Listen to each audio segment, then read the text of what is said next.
quand vous faites des investissements dans la dette privée, comment ça se passe et quel type d'investissement? On va investir par exemple dans l'industrie, dans l'agriculture durable. On a investi dans une entreprise qui produit des solutions de biocontrôle qui remplacent l'utilisation de pesticides chimiques. On a investi également dans une entreprise qui fabrique des équipements qui permettent la protection des employés. Donc ces entreprises vont avoir besoin de financement. Si elles n'ont pas suffisamment de financement auprès de leur banque ou qu'elles souhaitent avoir un financement un peu plus sur mesure qu'avec leur banque, elles vont contacter un conseil en dette, en levée de dette, qui va nous contacter. Aujourd'hui, on va parler d'un placement dont on entend de plus en plus parler, la dette privée. C'est un placement qui a longtemps été réservé aux investisseurs institutionnels, mais qui devient de plus en plus accessible, et notamment via ce qu'on appelle les fonds LTIF. Et pour en parler, j'ai le plaisir de recevoir aujourd'hui Alexandra Tixier, responsable de la dette privée chez Allianz Global Investors, l'un des plus grands gestionnaires d'actifs au monde. Alexandra a également eu des expériences auparavant dans des fonds de dette privée et de private equity. On va alors voir ensemble en détail comment fonctionne la dette privée, quels sont les avantages et les inconvénients de ce type d'investissement, la fiscalité, le fonctionnement, les risques, pour que ce type de placement n'ait plus aucun secret pour vous. Si vous cherchez à diversifier votre patrimoine au-delà de simplement la bourse et l'immobilier, cette vidéo est faite pour vous car on va plonger en plein dans une des classes d'actifs préférées des personnes fortunées. J'en profite rapidement pour dire que vous êtes de plus en plus nombreux chaque mois à regarder mes vidéos et je vous en remercie. Si vous appréciez le contenu, n'hésitez pas à vous abonner, c'est le meilleur moyen de me soutenir et je vous souhaite à toutes et à tous un très bon épisode. Bonjour Alexandra, bienvenue. Bonjour, enchantée. C'est un grand plaisir de t'accueillir sur le podcast. Aujourd'hui, on va parler du coup de la dette privée, un investissement qui est méconnu par beaucoup de personnes. On entend souvent parler de bourse, d'immobilier, qui sont les deux grandes classes d'actifs un peu connues des particuliers, mais celle-ci est un peu plus méconnue et pourtant très utilisée, notamment par les investisseurs institutionnels, etc. Et elle commence de plus en plus à se démocratiser. Avant de parler de tout ça, est-ce que tu pourrais nous parler un peu plus de qu'est-ce que tu fais aujourd'hui, quel est ton rôle chez Allianz Global Investors notamment, pour qu'on comprenne un peu quel est ton quotidien? Oui, bien sûr. Merci beaucoup Thomas. Merci pour l'accueil. Donc effectivement, je travaille chez Allianz Global Investors depuis bientôt 10 ans. Je travaille sur la plateforme de dette privée européenne et je suis en charge et responsable d'une des 2 stratégies que nous avons au sein de cette plateforme et donc du coup plus spécifiquement une stratégie de dette privée impact. Et donc le but de cette stratégie, c'est une stratégie européenne qui investit dans des entreprises dont les produits et services sont une solution pour résoudre un enjeu social ou environnemental donc de notre planète, avec une contribution positive forte. Voilà. Très clair, merci beaucoup.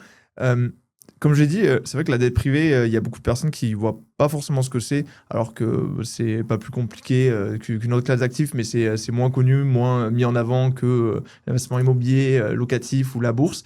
Est-ce que pour commencer, tu pourrais essayer de nous expliquer qu'est-ce que la dette privée, comment ça fonctionne au final? Oui, alors la dette privée, de façon très concrète, il faut imaginer une entreprise qui a besoin d'argent pour se développer. Donc ça peut être par exemple pour décider d'étendre sa capacité de production, pour ouvrir un nouveau bureau à l'étranger, pour acquérir un de ses concurrents, ou même dans le cas par exemple d'une transmission où le dirigeant souhaite effectivement du coup céder ses parts à un autre investisseur. Eh bien, elle a plusieurs options. Une entreprise aujourd'hui, elle peut aller voir ses banques pour aller emprunter de l'argent. Elle peut vendre des actions en bourse. Elle peut ouvrir son capital donc à de nouveaux actionnaires, même des actionnaires donc privés, ou demander à des investisseurs privés de lui prêter de l'argent. Et donc la dette privée, c'est exactement cette dernière option, c'est-à-dire que les investisseurs en dette privée prêtent directement de l'argent à une entreprise sans passer par une banque ou encore sans émettre des obligations sur les marchés publics. Voilà. Donc la différence entre la dette privée et les obligations, c'est que c'est pas public, on n'est pas sur les marchés boursiers, là c'est uniquement des investisseurs privés. Si on reprend déjà la différence, qu'est-ce que les marchés publics?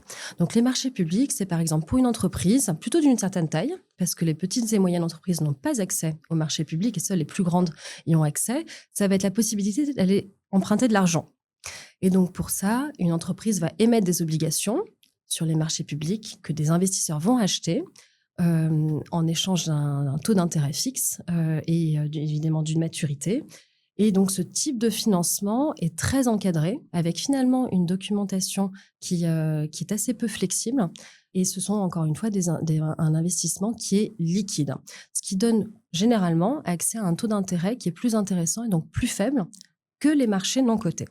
Et donc, justement, pour faire le lien, les marchés non cotés, du point de vue d'un investisseur, eh bien, ça va apporter de la diversification par rapport à des investissements qu'ils vont pouvoir faire sur les marchés publics. on parle d'investissement et donc de dette qui va être beaucoup plus flexible, donc de façon hyper concrète. La dette privée, ça va être la possibilité de faire des prêts sur mesure à des plus petites entreprises, avec à la fois des conditions, que ce soit le taux, la maturité, les conditions de remboursement, qui vont être vraiment adaptées à chaque business model d'entreprise. Et comme il s'agit d'un marché qui n'est pas public, il s'agit d'un financement qui, lui, pour le coup, est beaucoup moins liquide. Et qui dit financement beaucoup moins et investissement qui est moins liquide, dit également une prime d'illiquidité. Donc, qu'est-ce que ça veut dire? Ça veut dire que les taux auxquels on va pouvoir prêter en dette privée vont être légèrement supérieurs à ce qu'on va pouvoir trouver sur les marchés publics. En termes de type de sociétés qui ont accès du coup à ces marchés privés, donc ce sont plutôt des petites et moyennes entreprises, des ETI, comme on dit, donc des entreprises également de taille moyenne, avec des profils de croissance qui sont positionnés sur des marchés avec des fondamentaux vraiment structurellement en croissance, avec des perspectives de croissance assez fortes, qui vont avoir besoin d'aller chercher cette liquidité supplémentaire par rapport au financement bancaire auquel elles ont accès. Voilà. Ok, très clair. Donc on comprend qu'en fait, moi en tant qu'investisseur investisseur particulier, de base sur les marchés financiers, sur la bourse, etc., je peux acheter des actions d'une entreprise, d'une part d'une entreprise, je peux acheter des obligations, donc prêter de l'argent à une entreprise, mais ça c'est sur les marchés financiers, c'est liquide, comme tu le mentionnes, c'est-à-dire que je peux vendre instantanément, je peux acheter quasiment instantanément, ça s'échange rapidement, mais du coup, les rendements sont un peu plus faibles en moyenne parce qu'il y a cette liquidité, parce que c'est public. Et là, on va sur les entreprises qui sont du coup non cotées potentiellement ou qui empruntent sur les marchés privés. Du coup, il y a moins de liquidité parce que je peux pas vendre du jour au lendemain sur mon application. C'est fait de façon privée et plus sur mesure, mais en échange, je peux avoir des rendements plus intéressants aussi. Ça me permet de diversifier sur des tailles d'entreprises un peu différentes et ça me permet donc de diversifier ma stratégie. Et du coup, quelle est la différence pour que les personnes puissent visualiser avec de l'autre côté une autre classe d'actifs qui est aussi sur les marchés du long côté, qui est le private equity. Quelle est la différence entre dette privée et private equity? Alors déjà, avant même de parler de la différence, je parlais de ce qui les assemble et ce qui les réunit. Alors la dette privée et le private equity, ce sont tous les deux en fait deux classes d'actifs qui font partie des marchés privés et donc de la famille, on va dire au sens large, du capital investissement. À la différence qu'effectivement, le private equity, ça va être pour un investisseur d'acheter des actions non cotées d'une entreprise. Donc un private equity va par exemple s'insérer dans une opération de transmission du capital, c'est ce que j'évoquais au début de notre conversation, où un dirigeant a besoin de céder la main finalement à un autre actionnaire. Et donc, il a plusieurs possibilités. Effectivement, céder la main à une autre personne en particulier, un autre dirigeant, ou bien ouvrir son capital à un investisseur professionnel du type private equity. Voilà. La dette privée, eh bien finalement, ça va être le fait d'investir également dans une entreprise, mais différemment dans la structure de capital, c'est-à-dire qu'on n'achète pas des actions, on va plutôt prêter de l'argent. On va être prêteur. Et ce qui également lie les deux classes d'actifs, c'est que généralement, ce sont deux classes d'actifs qui travaillent main dans la main ensemble pour investir en même temps dans la même entreprise. Mais chacun à sa place. Le private equity en tant qu'actionnaire et la dette privée en tant que prêteur. Voilà. D'accord. Et du coup, le fait d'être considéré comme prêteur en dette privée nous donne un peu plus de sécurité qu'en tant qu'actionnaire, parce qu'on court moins le risque avec l'entreprise, c'est ça? Oui, tout à fait. Effectivement, c'est vrai que quand on est prêteur, dans un cas potentiel, on va dire, de difficulté ou de défaut, on est les premiers à être remboursés par rapport aux actionnaires. Donc effectivement, en termes de recouvrement, on est dans une position qui est plus sûre que celle d'actionnaire. Voilà. La dette privée, comme je l'ai mentionné, on en entend moins parler parce qu'aussi, de base, c'est un peu moins accessible aux particuliers. Pourquoi, en fait, ça fait déjà pas mal de temps que la bourse, c'est accessible, les marchés publics aux particuliers. Pourquoi ce type d'investissement, historiquement, est réservé plus aux institutionnels ou du moins à des investisseurs un peu plus fortunés, parce qu'on sait que la dette privée, private equity, c'est aussi en gestion de fortune, des investissements qu'on voit un peu plus. Comment ça se fait de base que c'est moins accessible? Alors, il y a plusieurs raisons qui expliquent cela. La première, c'est qu'effectivement, jusqu'à présent, c'est vraiment réservé aux professionnels de par le ticket d'entrée qui était assez élevé. Donc, effectivement, seuls du coup, des professionnels pouvaient se permettre de rentrer dans ce type d'investissement. La deuxième chose, c'est également que c'est beaucoup moins liquide. Et effectivement, du coup, cette illiquidité peut rendre l'accès plus difficile pour des particuliers qui pourraient avoir besoin de liquidité. Et enfin, c'est aussi une classe d'actifs qui demande une certaine expertise pour évaluer le risque. Et donc, cette expertise, cette connaissance, finalement, ne serait-ce que de l'analyse financière, de l'analyse crédit, était jusqu'à présent plutôt réservée, du coup, aux institutionnels, aux professionnels de l'investissement. Voilà. D'accord. Et donc, d'où le fait qu'on peut aussi avoir des meilleurs rendements parce qu'on accepte plus de liquidité, notre capital est bloqué, c'est l'argent dont il faut vraiment pas avoir besoin sur le court terme. Et il faut un peu plus d'expertise aussi derrière. Tout à fait. Je me Oui, bien permets, sûr. pardon, du coup, Thomas, une chose que j'ai oublié de mentionner et aussi très importante, c'est l'accès à l'information. Quand on est sur les marchés privés, effectivement, on a beaucoup moins d'informations que sur les marchés publics. Ça, c'est peut-être aussi quelque chose à mettre en avant lorsqu'on parlait des différences entre les deux marchés. Une entreprise, lorsqu'elle va aller sur les marchés publics, elle doit également partager de l'information financière sur ses comptes, tandis que sur les marchés privés, ce n'est pas le cas. Donc, du point de vue d'un investisseur, eh bien, les marchés privés, effectivement, il y a moins d'informations. D'où le fait que ces marchés étaient réservés historiquement aux professionnels qui vont demander une information confidentielle à l'entreprise. Voilà. Car historiquement, pour avoir un ordre d'idée, quel est le ticket d'entrée en dette privée de base si je voulais investir historiquement?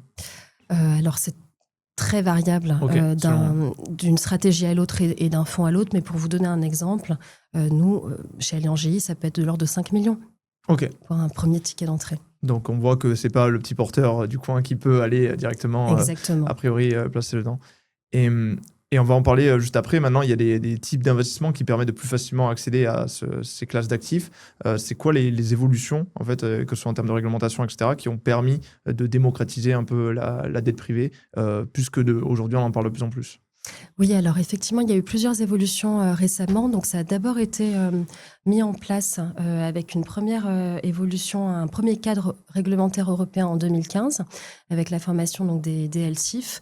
Il y a eu une évolution de ce cadre réglementaire en 2024 et l'entrée en vigueur de la loi Industrie verte. Donc, on va dire que ces différentes évolutions réglementaires ont vraiment facilité l'accès aux particuliers à cette nouvelle classe d'actifs. Donc, pour vous donner un exemple, effectivement, le seuil justement d'entrée a été abaissé. Il y a plus de flexibilité également dans la gestion pour accommoder une certaine liquidité aussi qui peut être apportée du coup aux investisseurs particuliers. Et donc, la loi d'industrie verte vraiment intègre également des actifs non cotés dans l'allocation de l'assurance vie. Voilà. Avant de rentrer en détail dans ces LTIF, du coup, qui nous intéressent, puisque ça peut potentiellement nous donner accès à cette classe d'actifs, juste pour comprendre, par exemple, vous, chez Allianz Global Investor, quand vous faites des investissements dans la dette privée, comment ça se passe et quel type d'investissement, dans quel type d'entreprise que vous investissez et comment se passe un investissement classique en dette privée? Pour vous donner quelques exemples, effectivement, de types d'entreprises dans lesquelles on investit. On investit, alors je ne parle pas spécifiquement pour la dette privée impact, Ok. mais vraiment très globalement, en dette privée, on va pouvoir investir dans tous les secteurs de l'économie, dans toutes les géographies en Europe. On va investir, par exemple, dans l'industrie. On va investir dans l'agriculture durable. Donc, l'agriculture durable, pour donner un exemple, on a investi dans une entreprise qui produit des solutions de biocontrôle qui remplacent l'utilisation de pesticides chimiques, par exemple. Donc, c'est une entreprise qui vend dans le monde entier. On a également investi dans une entreprise qui propose des solutions d'aménagement et donc qui construit sur mesure des solutions d'aménagement pour des magasins, pour des grandes marques qui vendent dans le monde entier. On a investi également dans des équipements, une entreprise qui fabrique des équipements qui permet la protection des employés, notamment dans des secteurs où il faut réglementer où il faut avoir des équipements très spécifiques parce que ça peut être considéré comme dangereux pour les employés. Voilà, c'est pour vous donner des exemples très concrets. Et la façon dont ça se passe, c'est que donc ces entreprises vont avoir besoin de financement.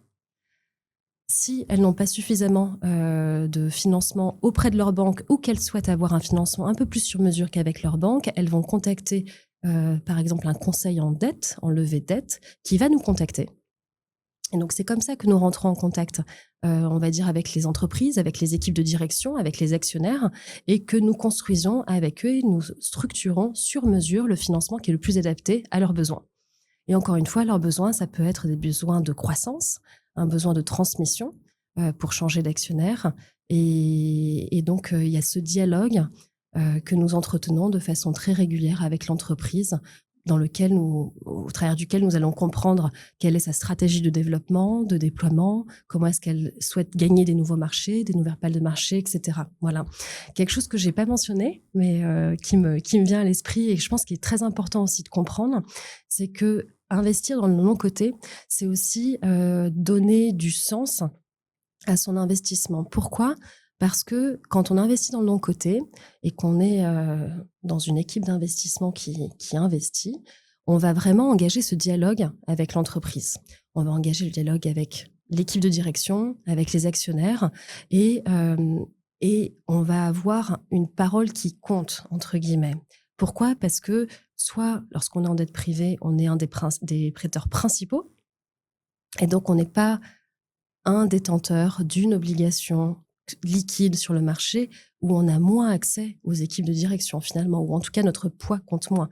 Là, on a vraiment un dialogue très privilégié et donc c'est ça qui nous permet également de discuter de certains sujets, que ce soit par exemple leur politique d'investissement durable au sens très large, leur politique de protection de leurs salariés, à notre place, c'est-à-dire qu'on n'est pas actionnaire. Quand on est en dette privée, on est prêteur, mais ça ne nous empêche pas de pouvoir engager ce dialogue. Voilà. C'est être au plus proche des dirigeants et au final, il y a une dimension limite un peu entrepreneuriale de votre côté qui se rajoute et pas seulement investisseur avec totalement décorrélé de ce qui se passe dans l'entreprise. Exactement. Juste avant encore une fois, de rentrer juste sur les fonds actifs, comment vous sélectionnez une entreprise pour investir dans la dette privée ? Est-ce que vous avez des critères précis de vous dire on sélectionne que les entreprises de telle taille, par exemple, ou de tel secteur, etc. Ou est-ce que c'est vraiment très diversifié ? Oui, alors on a effectivement un cadre, et ça, ce cadre, il diffère vraiment d'une stratégie à l'autre. Mais selon les stratégies, on va privilégier une certaine taille de société par rapport à une autre, certaines géographies par rapport à d'autres. Donc de façon très concrète, par exemple sur la dette privée européenne, c'est vrai qu'on va investir dans tous les pays d'Europe, pas nécessairement en dehors, mais on a d'autres stratégies chez Allianz qui peuvent investir dans d'autres géographies. Mais donc effectivement, une fois qu'on a défini un cadre de gestion, d'ailleurs en discussion avec nos propres investisseurs institutionnels qui ont eux-mêmes effectué un processus de sélection pour nous sélectionner, nous, en tant que gérants, eh bien, c'est à nous, ensuite, en tant qu'équipe de gestion, d'aller chercher ces opportunités, d'aller trouver cette équipe de direction qui cherche de nouveaux financements pour se développer, ou bien le nouvel actionnaire qui souhaite un nouveau financement pour aller acquérir un concurrent pour renforcer les parts de marché, par exemple, de l'entreprise qu'il détient. Donc, c'est à nous, équipe de gestion, d'aller chercher ces opportunités, de discuter ensuite avec eux pour aller vraiment structurer le crédit et donc le financement qui est le plus adapté, et de faire notre propre travail de sélection pour s'assurer et donc d'analyse crédit, pour s'assurer que l'entreprise a des fondamentaux crédits solides. Et donc, qu'est-ce que ça veut dire pour nous, des fondamentaux crédits solides ? Ça veut dire que l'entreprise est sur un marché qui est porteur, avec des fondamentaux du secteur qui développent vraiment avec un marché en croissance, voilà, et un positionnement de marché sur ce marché porteur avec des vraies parts de marché, une vraie différenciation par rapport aux concurrents. Pourquoi est-ce qu'on investirait chez cet acteur et pas chez son concurrent ? Il faut qu'il y ait vraiment un positionnement solide, qu'on arrive à se rendre confortable sur le fait que c'est cette entreprise qui aura plus de capacité à gagner des parts de marché, à faire de la croissance organique, et également cette entreprise peut avoir des velléités de consolider le marché. Donc là, c'est nous, en tant qu'investisseurs, qui allons également l'aider à consolider ce marché en lui mettant à disposition des financements qui vont lui permettre d'acquérir, par exemple, des plus petites entreprises pour consolider. Donc ça fait vraiment partie de notre analyse crédit.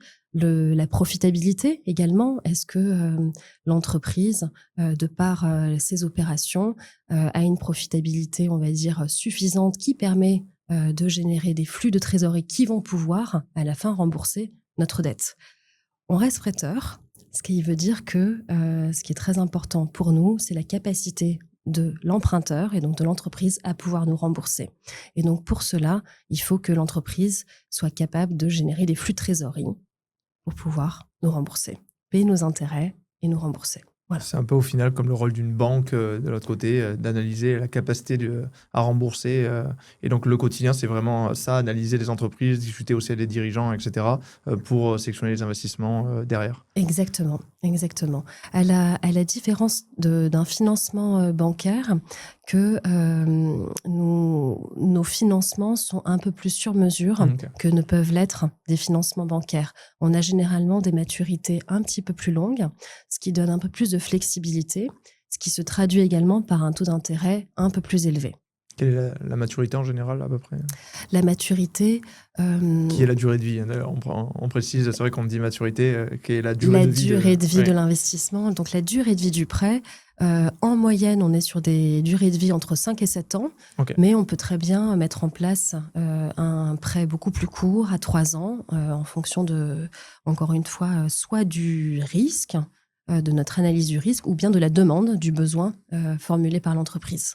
Donc de base, une personne qui investit en dette privée, elle prête de l'argent sur, par exemple, un horizon 7 ans via dette privée et chaque année, elle perçoit des intérêts et au bout de la 7e année, potentiellement, elle pourrait récupérer son capital. Exactement, exactement. Et si elle le souhaite, elle peut également nous rembourser en amont, en avance de phase.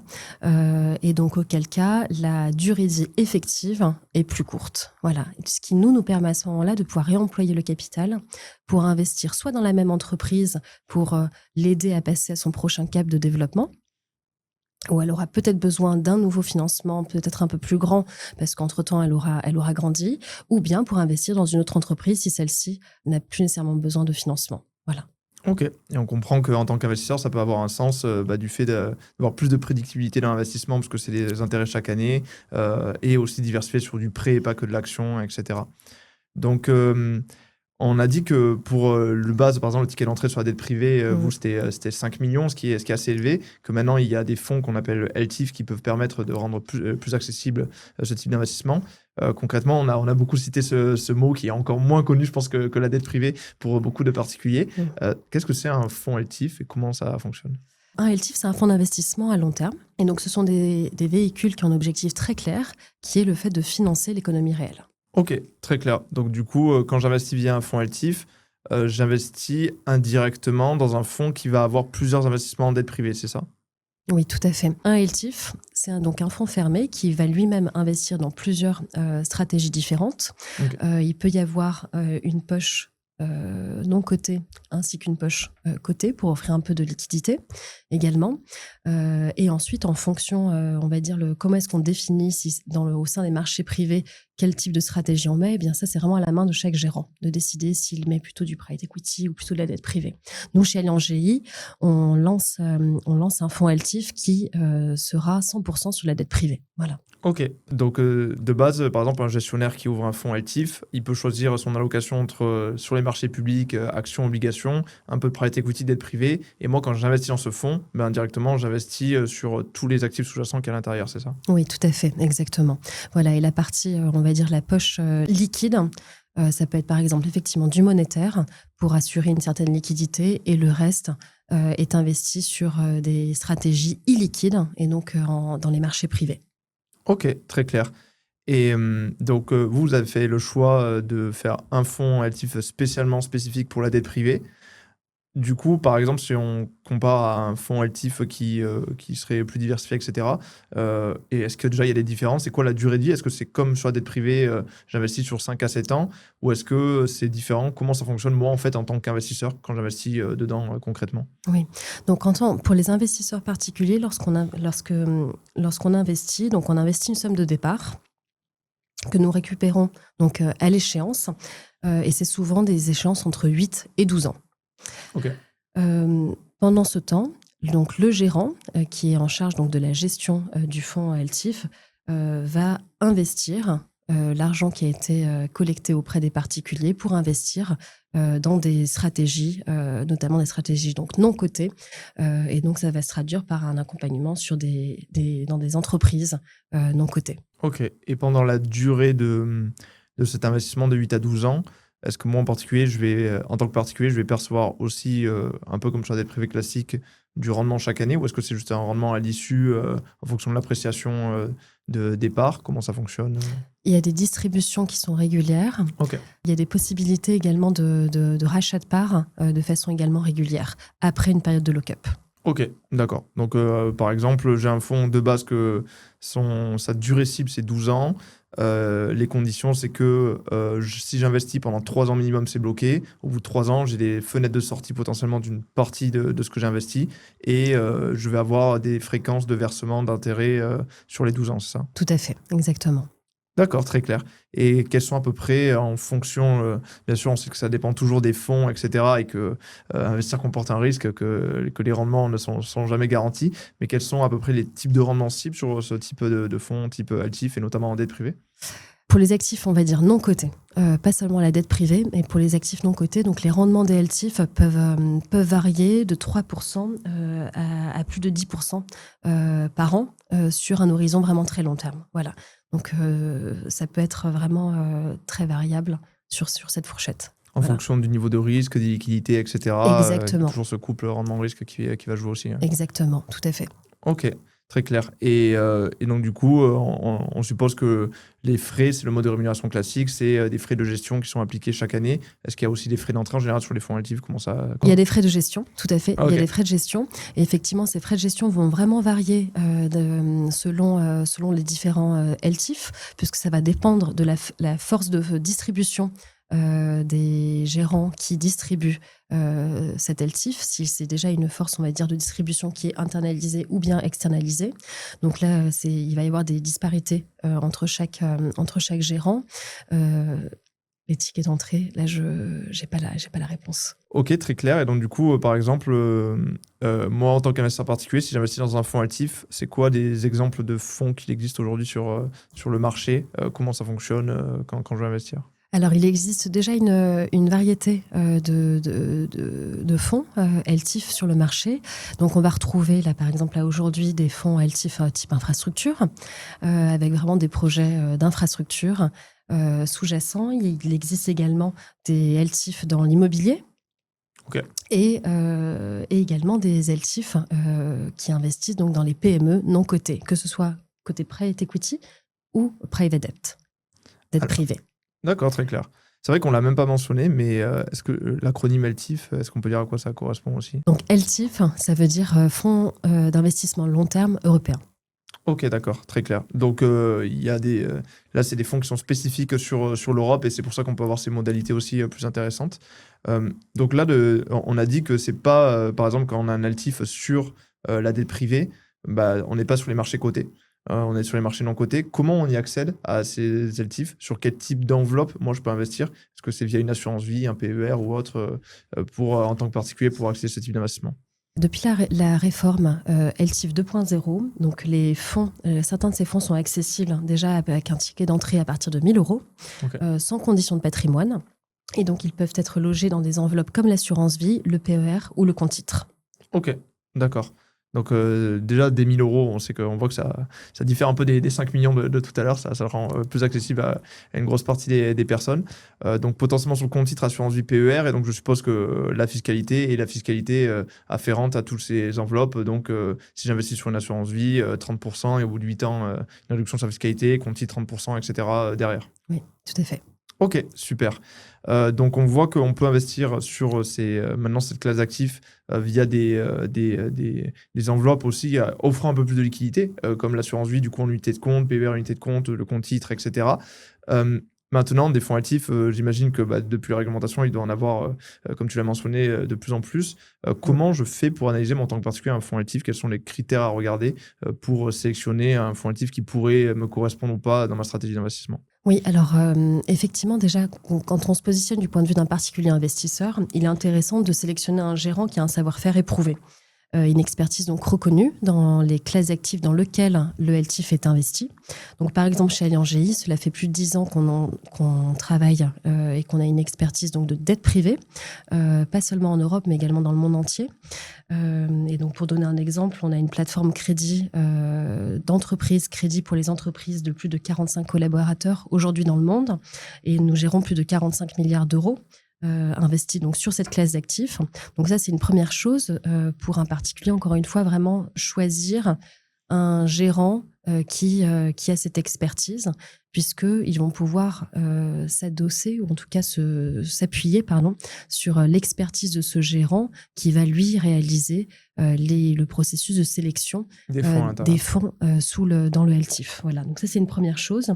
Ensuite, l'alignement d'intérêts supplémentaire, je pense, qui est très important pour un investisseur particulier qui n'a pas cette expertise d'analyse crédit ou même de sélection non seulement des entreprises, puisque là, il va s'appuyer sur le gérant et les équipes d'investissement du gérant, mais qui, finalement, même pour sélectionner le gérant, il n'a pas nécessairement non plus la connaissance ni l'expertise. Et donc, c'est important, du coup, de s'associer avec un gérant qui lui-même a été sélectionné par d'autres investisseurs. Ok. Et donc ça, c'est vraiment clé. Donc par exemple, chez Allianz GI, nous offrons l'opportunité donc aux particuliers de co-investir d'une certaine manière aux côtés de nos propres clients qui nous ont sélectionnés après un processus de sélection vraiment très rigoureux, ce qu'on appelle dans notre jargon financier une due diligence très approfondie. Ils ont vraiment investigué notre façon de travailler, notre façon de choisir, d'aller trouver des opportunités d'investissement, les opérations que nous avons fait dans le passé, est-ce que nous avons effectivement du coup délivré les rendements attendus ou pas. Voilà, donc du coup cette opportunité de co-investir et le fait d'avoir un alignement très fort avec d'autres grands institutionnels est vraiment importante. Ok. Donc sur les investisseurs de base institutionnels, ça peut être des grands fonds d'investissement, des fonds de pension, des choses comme ça. Oui, exactement. Qui eux-mêmes, encore une fois, auront en tout cas sélectionné le gérant.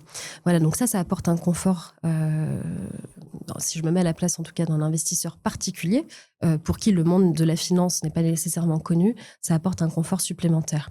Et enfin, la dernière chose, c'est la diversification, qui est vraiment un des arguments également clés pour le LTIF. Un LTIF peut investir dans plusieurs stratégies sous-jacentes. J'invite vraiment les particuliers à regarder en tout cas le type de stratégies sous-jacentes qui vont être investies par le LTIF, parce qu'il peut y avoir des stratégies que nous appelons investissement direct, où la stratégie va investir dans une entreprise, et il va y avoir des stratégies que nous appelons indirectes, où finalement la stratégie va investir dans d'autres fonds qui eux-mêmes, okay. Exactement, dans des fonds de fonds. Donc ça va démultiplier finalement la diversification. Qui y a derrière. Donc c'est intéressant d'avoir, pour aller chercher la diversification en tout cas, c'est intéressant de regarder un mix entre les deux types de stratégies, entre le direct et l'indirect, qui est du coup du fonds de fonds, effectivement. Je pense que ça peut être aussi intéressant pour un particulier d'aborder ce point. Tu as mentionné qu'il y a plusieurs types de dettes privées Oui. selon la maturité, etc. Est-ce que tu serais capable rapidement de nous faire un peu une masterclass de quels sont les différents types de dettes privées qu'il peut exister et c'est quoi les grandes différences? Donc dans la dette privée, déjà il y a la distinction entre stratégie directe et indirecte. Ok. Au sein des stratégies à la fois directes et du indirect, il va y avoir ensuite des familles de différentes typologies d'investissement, et on va retrouver l'infrastructure, l'immobilier, l'entreprise. Ok, La les dette 3 grandes privée. catégories. Exactement. D'accord. Et à chaque fois, ça, on va le retrouver dans le direct, également dans l'indirect. Indirect, c'est plutôt des fonds de fonds, c'est ça? Exactement. Donc D'accord. l'indirect, c'est du fonds de fonds, mais pas que, parce que dans l'indirect, on va également retrouver d'ailleurs des classes d'actifs plutôt émergentes qui ont un historique moins ancien que le fonds de fonds, tel que le secondaire. Mhm. Donc le secondaire, ça va être le fait pour un fonds de racheter un portefeuille existant de dette privée, Mhm. ce qu'on appelle en secondaire. Donc ça, c'est une deuxième typologie. Et enfin, la troisième typologie, c'est ce qu'on appelle le co-investissement. Donc ça, c'est vraiment les deux grandes familles, direct, indirect. Si on descend ensuite, infrastructure, immobilier, entreprise, et ensuite, si on descend encore d'un cran, il y a des stratégies différentes en fonction de le positionnement dans la structure de capital. Donc, il va y avoir la dette privée que nous appelons senior, où on va être au plus bas, entre guillemets, dans la structure de capital, de la dette privée, ce qu'on appelle unitranche, où on va être dans un mix entre un positionnement senior et un peu plus subordonné. Il y a de la dette privée subordonnée, mezzanine ou PIC, comme on appelle dans notre jargon. Et voilà, c'est les principales catégories. Voilà. Et donc, par exemple, la différence entre la senior et la PIC, c'est la place que l'on a dans le capital de la société, c'est ça? Exactement, voilà. Et donc, qui dit positionnement différent dans la structure de capital, dit également rendement différent. Plus on monte dans la structure de capital, plus c'est un investissement qui est plus risqué, parce qu'on risque de prendre le risque d'avoir de la dette plus senior devant nous, qui est remboursée avant nous, et donc plus on a accès à un rendement plus élevé. Très clair. Voilà. Donc, et plus on est bas dans la structure de capital, plus on est en première place pour être remboursé dans le cas d'un recouvrement, dans une situation où l'entreprise, ça se passerait mal, et donc il y aurait une liquidation et on serait les premiers à être remboursés. Ok. Voilà. Très clair, au moins on s'imagine bien que voilà, j'investis en dette privée. Je sais que d'abord, en priorité, si l'entreprise va mal un jour en cas de faillite pour mon investissement, parce que ce qui peut arriver, hein, c'est pour les entreprises, Oui. d'abord ils rembourseront les personnes qui détiennent la dette senior, puis ensuite mezzanine, unitranche, etc. au fur et à mesure. Et donc forcément, si j'ai moins de risques, je peux attendre moins de rendement que si j'ai les dettes, les places dans le capital les plus risquées. Exactement. J'en profite, ça me fait penser à un point que j'aurais dû mentionner aussi au tout début quand on parlait de la différence entre les marchés publics et les marchés privés sur la dette privée. Donc, une des expertises également que nous apportons quand on est dans une équipe d'investissement, ça va être la capacité, en plus de la prime d'illiquidité qu'on apporte à nos investisseurs, parce que l'investissement est donc non liquide, on apporte ce qu'on appelle des protections contre le risque de perte en capital, parce que nous négocions une documentation juridique avec l'emprunteur, donc avec l'équipe de direction qui va contracter le prêt pour l'entreprise, avec des clauses qui sont beaucoup plus protectrices que ce qu'on peut trouver sur les marchés publics. Donc ces clauses, elles vont nous permettre d'actionner le dialogue et donc de pouvoir anticiper des difficultés si d'aventure il y avait des difficultés. Pour sortir. Pour enclencher un dialogue, pour trouver le scénario, on va dire, le plus favorable pour recouvrer notre dette. Voilà. Ok, très clair. Donc sur le schéma global, on comprend bien la structure avec les formats directs, donc où j'investis directement dans les entreprises, indirect, où c'est plutôt des fonds de fonds ou co-investissement, etc. Ensuite, 3 catégories avec immobilier, infrastructure et entreprise. Et ensuite, différentes catégories, typologies de dette privée en fonction de où je me place dans le capital. Est-ce que je serai plus ou moins remboursé en premier? Et donc, le rendement qui va jouer en fonction. Ça permet aussi à un investisseur particulier de pouvoir mieux analyser un fonds actif en regardant si c'est potentiellement la dette senior, de la dette unitranche, etc. Donc, ça peut être très, très intéressant. Pour terminer cet échange, justement, pour un investisseur particulier qui voudrait intégrer potentiellement de la dette privée ou un fonds actif dans son patrimoine, selon où il en est, hein, selon s'il a potentiellement un plus ou moins gros patrimoine pour entrer en direct ou plutôt via un fonds actif, dans quel cadre on peut l'intégrer dans un patrimoine? Comment l'intégrer dans une stratégie diversifiée pour pouvoir du coup optimiser la gestion de son patrimoine? Les LTIF peuvent vraiment convenir à tout type d'investisseur, prêt à immobiliser son capital donc sur le long terme et donc à accepter un minimum d'illiquidité en échange d'un potentiel de rendement supérieur et d'un véritable impact donc sur l'économie réelle, puisqu'on propose d'investir sur des actifs réels, que ce soit l'infrastructure, que ce soit l'immobilier ou bien investir dans des entreprises. Voilà, c'est vraiment l'économie réelle, donc des actifs réels. Donc ça peut convenir à des jeunes actifs, ça peut convenir à des épargnants prudents, à des retraités, vraiment à tout le monde, à condition, et ça c'est vraiment important, d'accepter une certaine liquidité et les risques associés à ce type d'investissement. Ok, très clair. Donc on comprend que au final, dans les avantages et inconvénients, les avantages, c'est que on peut investir dans l'économie réelle, donc directement dans des actifs qui sont des entreprises, potentiellement des PME, des ETI, etc., et participer à leur développement, qu'on peut potentiellement avoir des rendements un peu plus intéressants que l'on peut avoir sur les obligations classiques sur les marchés publics, mais que de l'autre côté, en contrepartie, il faut accepter un peu plus de liquidité et potentiellement toujours comme en investissement les risques associés. Un grand merci à toi en tout cas pour cette masterclass aujourd'hui. Je mettrai en description pour ceux qui veulent aller voir du coup le lien de la page avec Alliance et voir ce que vous faites sur les investissements et notamment en dette privée pour ceux qui veulent aller voir. S'il y a des personnes qui souhaitent te suivre, est-ce que c'est plutôt sur LinkedIn? Oui, tout à fait, oui, oui, Ok, sur mon LinkedIn. d'accord, très clair. Je mettrai en description la page du coup pour Alliance, la page de LinkedIn.